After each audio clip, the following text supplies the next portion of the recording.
Coup dur pour Dani Olmo, enfin des dates annoncées pour les grands retours de Gavi et Bernal, une offre rejetée par le Barça, inquiétude autour de Lamine Yamal, Raphaël Leao au Barça, fin de la rumeur, bienvenue sur la chaîne FC Barcelone, abonne-toi et on commence. Une offre rejetée par le Barça.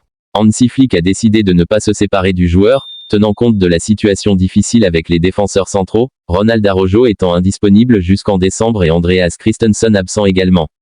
L'entraîneur allemand a affirmé que le Basque ne pouvait pas quitter l'équipe, une décision qui s'est révélée judicieuse puisqu'Inigo Martinez a joué tous les matchs aux côtés de Cubarsí en défense centrale. Actuellement, il est devenu un élément incontournable grâce à ses performances remarquables. Coup dur pour Dani Olmo. Les résultats des analyses de Dani Olmo, l'attaquant du FC Barcelone, qui a subi un coup lors de la rencontre contre la Serbie, ont été divulgués. Dani Olmo, 26 ans, n'a pas participé à la dernière séance d'entraînement avant le match de Suisse-Espagne et devrait sûrement manquer la rencontre de ce dimanche au stade de Genève. Lors du match entre l'Espagne et la Serbie jeudi dernier, il a reçu un coup au genou droit à la 67e minute de jeu de la part du défenseur serbe Milenkovic, ce qui l'a contraint à quitter le terrain avant la fin du match. Cette blessure a suscité des inquiétudes du côté du FC Barcelone, déjà affecté par la blessure de Fermín López avec les moins de 21 ans durant cette trêve internationale.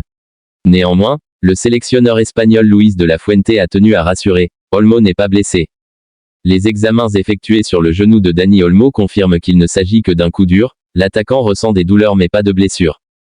Cela a été confirmé par le sélectionneur espagnol lors de la conférence de presse, Dani Olmo comme vous le voyez ne va pas s'entraîner.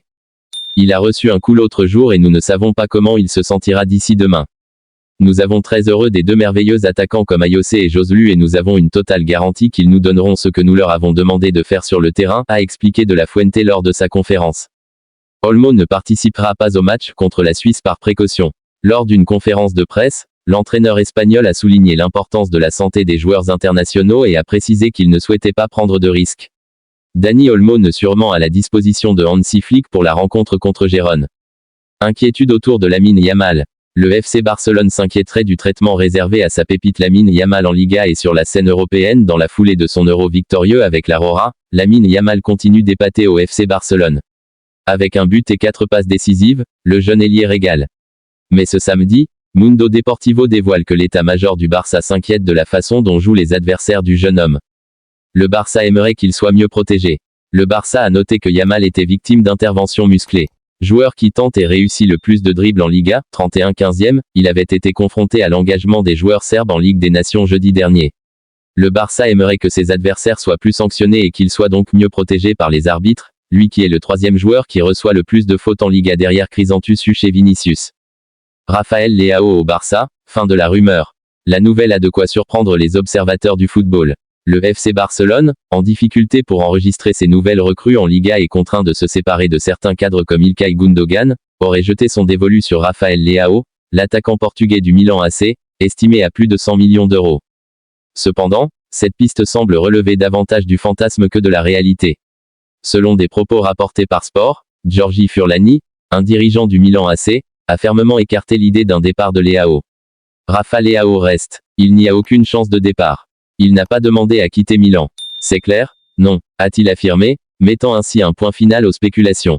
Cette déclaration laisse peu de place au doute, Leao continuera d'évoluer sous les couleurs milanais, et les espoirs barcelonais de l'attirer en Catalogne semblent s'évanouir aussi rapidement qu'ils sont apparus. Enfin des dates annoncées pour les grands retours de Gavi et Bernal. Alors que les deux cracks sont blessés, on peut estimer leur date de retour. Marc Bernal subira lundi une opération cruciale pour réparer une rupture du ligament croisé antérieur de son genou gauche, accompagnée d'une lésion du ménisque externe. L'intervention sera réalisée par le chirurgien Joan Carlemon Lalo, réputé pour avoir déjà soigné plusieurs joueurs du Barça, dont Gavi et Alexia. 13 jours après s'être blessé sur le terrain de Vallecas, Bernal se prépare à une longue période de récupération estimée à 10 mois, minimum. Les premières impressions sur sa blessure laissaient déjà craindre le pire, mais les examens ont confirmé la gravité de sa condition, similaire à celle de Gavi, qui se remet actuellement d'une blessure au ligament croisé avec une lésion méniscale. Si tout se passe bien, Gavi devrait revenir d'ici la fin octobre, marquant ainsi 11 mois d'absence. Une équipe affaiblie. La perte de Bernal représente un coup dur pour Hansi Flick, qui comptait sur le jeune milieu de terrain comme pilier de son dispositif, surtout après le départ de Sergio Busquets.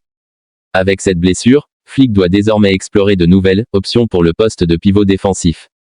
Marc Casado et Eric Garcia sont les principaux candidats pour remplacer Bernal, mais l'entraîneur espère également voir Frenkie de Jong reprendre sa pleine forme après des mois de problèmes à la cheville droite. La situation impose des ajustements stratégiques importants pour Flick, qui doit désormais repenser son milieu de terrain pour compenser l'absence prolongée de l'un de ses éléments clés.